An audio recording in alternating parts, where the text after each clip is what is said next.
Welcome to the Colorado Real Estate Leaders Podcast, brought to you by Trailstone Insurance Group, bringing you interviews with Colorado's best real estate and mortgage professionals, empowering you to understand the current trends in the housing market so you can make the American dream your reality. Enjoy today's episode. Well, it's a great day in Colorado, and welcome to the Colorado Real Estate Leaders Podcast. Today, we have with us Shelly Vincent, who is employee broker with HomeSmart. Shelly, welcome to the program. Well, thank you for having me. You are welcome. Let's get started with learning a little bit about you. What is your story and background, and how did you get into the real estate industry? Well, it's actually a really interesting story. I was in advertising the first 17 years of my career, and I lived in Biloxi, Mississippi. In 2005, I was the director of advertising for Hard Rock Casino, and I was really excited, had a great career going, and the Katrina hit. And pretty much destroyed everything. So I didn't have a house, I didn't have a job, I didn't have anything.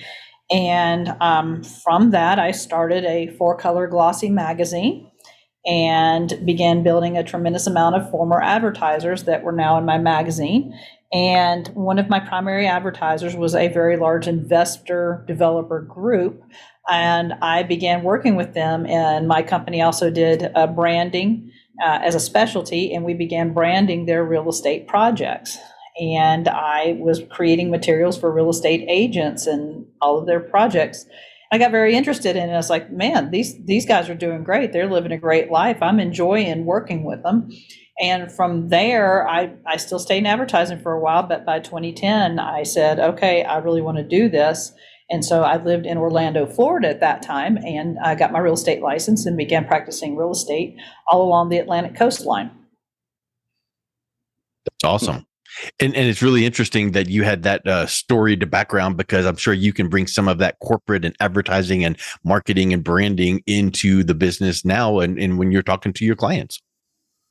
It is actually amazing how the transition is very simple from advertising to real estate, because you are a living marketing person. When you are in real estate, you are marketing yourself, your services. And my background in advertising and marketing absolutely was a huge strength in me starting this business. Awesome. Shelly, we've been talking a little bit with you before, and you are really at the forefront of understanding what technology is going on for real estate and all. Share some of the thoughts that you have for where real estate technology is going. Yep. Well, I did get interested in crypto all the way back in, I guess, 2016, 2017. I'd buy a little, sell a little. And I began seeing news of the advances in blockchain technology and the applications it has to many different industries, including real estate. I actually came across another agent who is now a very good friend of mine, who had begun doing cryptocurrency real estate transactions in California.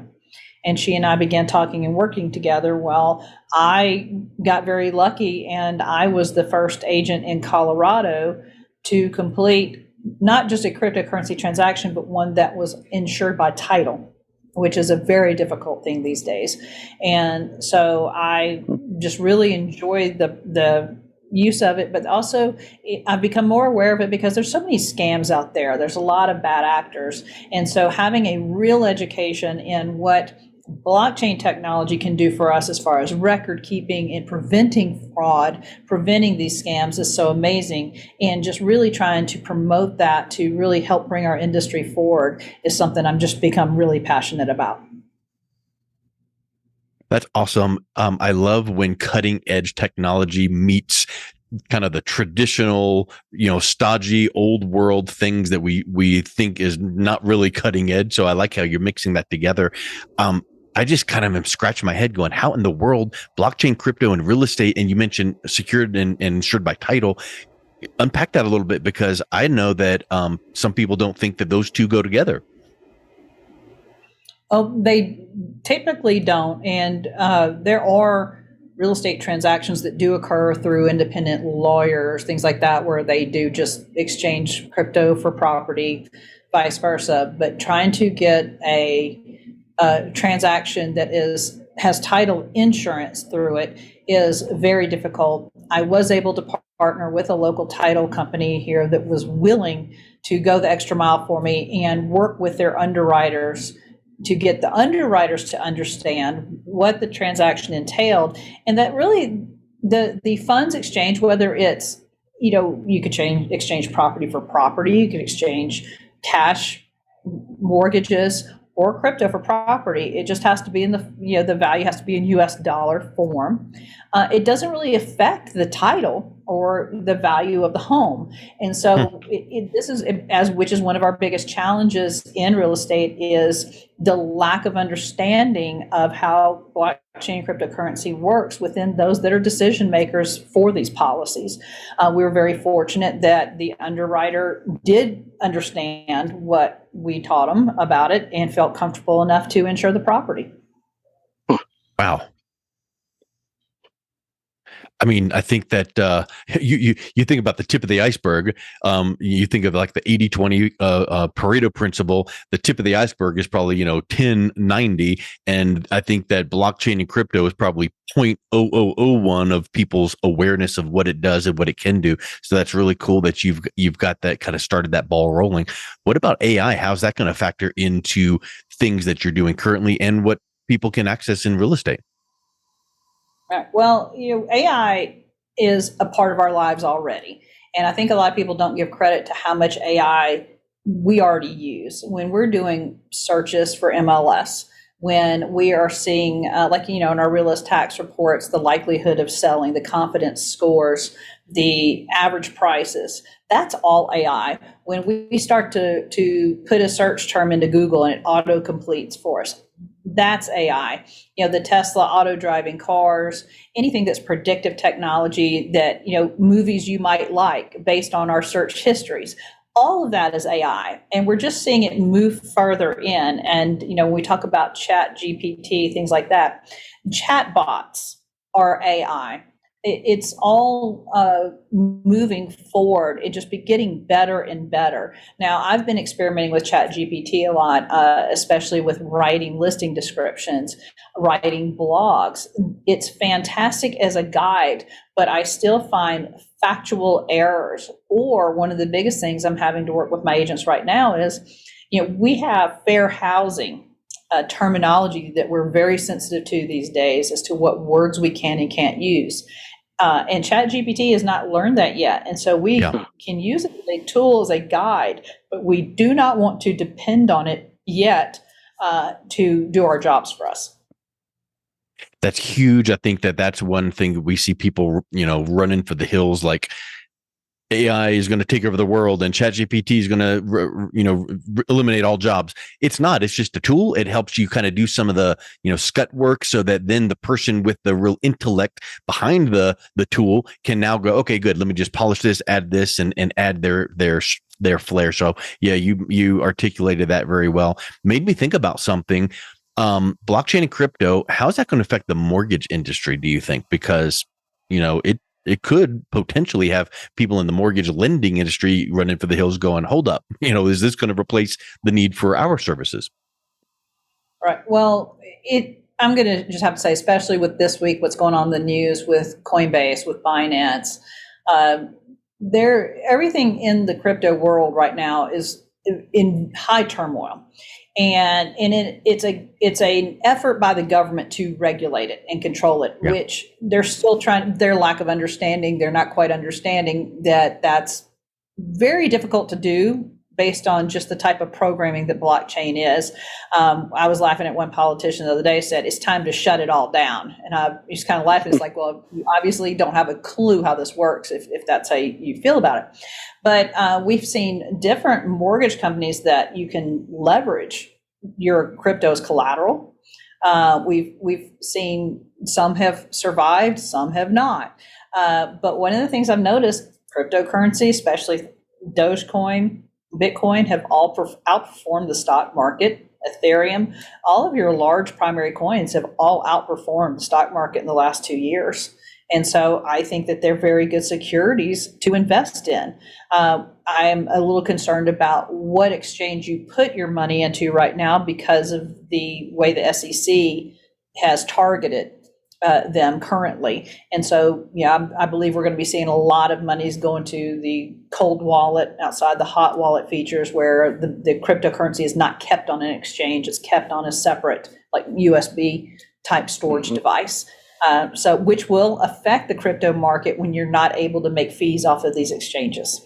So there's a lot up in the air right now, fighting to get mortgage companies to exceed cryptocurrency as assets. Has to be on an exchange. There's just so much a gray area. And let's make it real clear, the US is way behind on crypto adoption compared to other countries. It is the primary source of currency in many countries. So we are behind on this. It makes me think of all of the things that real estate agents and mortgage professionals need to do to stay up on the industry, like continuing education. Is this a topic that is being maybe looked at being taught, or should real estate agents and mortgage lenders start getting up to speed on this so that they then are in the know when they're working with their clients? Absolutely, because we do have clients that ask about them, especially because I'm an employing broker. I feel it's my responsibility to have this education so that when any of my agents come and say, hey, someone asked me about this, I'm able to educate them on it. I do have a 2 CE hour class that I do on crypto and blockchain, but I'm also adding that AI chat GPT element to the class as well, because it's so dominating in the real estate market right now in the news and all the applications of it. And I believe our agents need a much better understanding also of that technology as well. And as fast as things change, you probably need to do like quarterly classes as opposed to yearly. I mean, it's just so many times you take a class and it's like, okay, that's good for, whatever time frame. But I think that the landscape here with crypto and blockchain is really changing so fast. So you've got to have people that you can look to that know how things are changing and then communicate that over to the real estate professionals. Yeah, absolutely. And with everything that's happening right now, we may see some buyers and sellers actually wanting to use the crypto either to maybe liquidate, move it into other property, or take it from the exchanges, get it onto these cold wallets and use them for purchases. So we're about to see a big change again in the crypto market and how it works. But we really need to not just focus on crypto. The technology behind it, which is the blockchain software, is where every county record needs to be kept, every title. Everything in a transaction should be on blockchain software to be able to prevent fraud and to help secure our information better. That's an interesting point. You mentioned title and fraud. And I know that I've seen the infomercials out there of, these companies that will watch your title. And if someone tries to fraudulently access it and can gain access to your house, and they will monitor that. Wouldn't what you just described kind of lock that down and prevent, even if those kind of things are viable, that would prevent that, because now nobody can go in and access your title and, falsify that? It would almost completely eliminate that. The location of where the title is written on the blockchain would only be accessible by someone who knew the exact location and had the key to it. And so it would almost completely eliminate title fraud. Perfect. Blockchain can apply so many ways. It would eliminate so many fraud items. It's you mentioned the politician that said shut the whole thing down. They're probably implying towards more like Bitcoin, but also they're probably not a fan of blockchain because of the accountability. Yeah, well, let's go a step further in that, and I tried to be political, but let's talk about things from a banking perspective. If you recall the trucker strike in Canada, almost 2 years ago now, and the truckers were protesting, making traffic, jams, making life very difficult for the elected officials in Canada. So in an effort to, try to stop this process, the Canadian authorities chose to freeze the bank accounts of the protesters. So the protesters began using cryptocurrency transactions to fund it. So the Canadian government goes to the crypto companies and says, shut down their wallets. And They can't. yeah, exactly. And so it's like, yeah, you don't, and this is, and you, to those who are educated in it, we're like, you really don't know how this works, because you can't do it. It's not, it doesn't work that way. And so, but they're learning. And so now they're going directly after the exchanges. And so this, it's really interesting watching the whole, regulation, standardization of crypto evolve as fast as it is going this year. And I mean, the SEC just stepped it up 10 notches this week. So it's been really interesting following along. In fact, before I got on the phone, with you guys right now, Coinbase's official Twitter account was live on a Twitter Spaces, discussing the new bills that are being introduced into Congress, what it means, the good and the bad of it. And so you really have to pay attention to these things, just like other things in our industry, that evolve so quickly, especially, NAR policies, everything that's changing right now. You've got to keep up with it, or, you're going to be left behind fast. Mm-hmm. I think that's the key point, is things are changing so fast. People don't know where to look for good, solid information. We certainly cannot look to Google other than just for a little cursory glance, because we know we can't really know which source there is credible. So being able to turn to someone like yourself and get that taken care of with CE and classes and education, huge. So I think that is just spectacular what you're doing, Shelly. If someone is interested in reaching out, connecting with you and learning more, what's the best way they can do that? Well, I have a great Instagram profile that's just, Instagram.com/Shelly Vincent, no spaces. And that is the fastest way to get me. You'll see a lot of videos and posts that I do that are in regards to real estate. Also do a lot of leadership and discipline motivation teaching.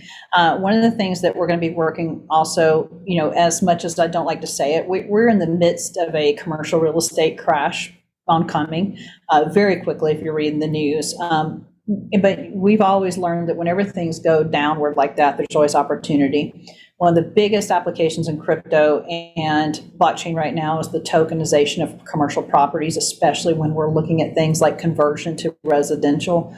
If I had any advice to agents right now, I'd say educate yourself on that, because it's coming.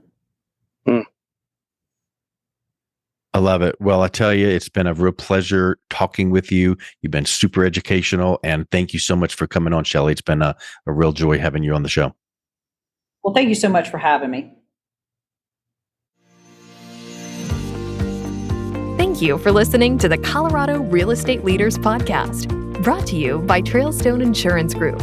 To learn more about the topics mentioned on today's show, or listen to past episodes, visit www.coloradorealestateleaders.com.